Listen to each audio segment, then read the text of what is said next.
കുറച്ച് നാളായി ട്രെൻഡിങ് ആയ ടിഷ്യൂ പേപ്പർ ഫേസ് മാസ്ക് ആണ് ഇന്ന് ഞാൻ അപ്ലൈ ചെയ്യുന്നത്. നാട്ടുകാർ മൊത്തത്തിൽ അപ്ലൈ ചെയ്തു, ഇനി ഞാൻ കൂടെ മാത്രമേ ഉള്ളൂ അപ്ലൈ ചെയ്യാൻ. എങ്കിൽ ആ കുറവങ്ങ് മാറ്റിയെടുക്കാമെന്ന് ഓർത്തു.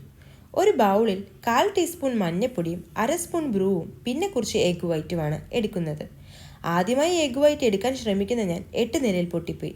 പിന്നെ നീണ്ട കഠിന ശ്രമത്തിനൊടുവിൽ എഗ് വൈറ്റ് കുത്തിയിട്ടങ്ങെടുത്തു. ഇത് മൂന്നും നല്ലതുപോലെ മിക്സ് ചെയ്ത് വെക്കണം. എൻ്റെ ഫേസ് ആണെങ്കിൽ ജസ്റ്റ് വെയിൽ കൊണ്ടാൽ നല്ലതുപോലെ അങ്ങ് ടാൻ വരും.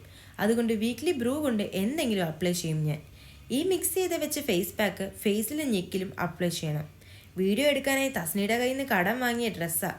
ഫേസിലിട്ടപ്പോൾ ഉടുപ്പിലും അങ്ങായി. അവൾ വല്ലതും കണ്ട എൻ്റെ ഡ്രസ്സും പോകും, വ്ലോഗും പോകും. അതൊക്കെ പോട്ടെ, അപ്ലൈ ചെയ്ത ഫേസ് പാക്കിൽ ടിഷ്യൂ പേപ്പർ ഒട്ടിക്കണം. ഇതാണ് നെക്സ്റ്റ് പരിപാടി. ടിഷ്യൂ പേപ്പർ വാങ്ങുമ്പോൾ ചെറുതോ 10 റുപ്പീസിൻ്റെതോ വാങ്ങിക്കുന്നതായിരിക്കും നല്ലത്. അല്ലെങ്കിൽ ഇതുപോലെ പിച്ച് കീറി ഒട്ടിക്കേണ്ടി വരും. ഇങ്ങനെ ഫേസ് ഫുൾ ഒട്ടിച്ച് അതിൻ്റെ മേളിൽ വീണ്ടും മിക്സ് അപ്ലൈ ചെയ്ത് ടിഷ്യൂ പേപ്പർ ഒട്ടിക്കണം. മാക്സിമം ടിഷ്യൂ പേപ്പറും മിക്സും അപ്ലൈ ചെയ്ത് ഒട്ടിച്ചങ്ങ് ഞാൻ. പിന്നെ ഇത് ഉണങ്ങുന്നത് വരെ വെയിറ്റ് ചെയ്യണം. ടാസ്ക്. എനിക്കൊരു 1 മണിക്കൂറെങ്കിലും ടൈം എടുത്ത് ഉണങ്ങാൻ.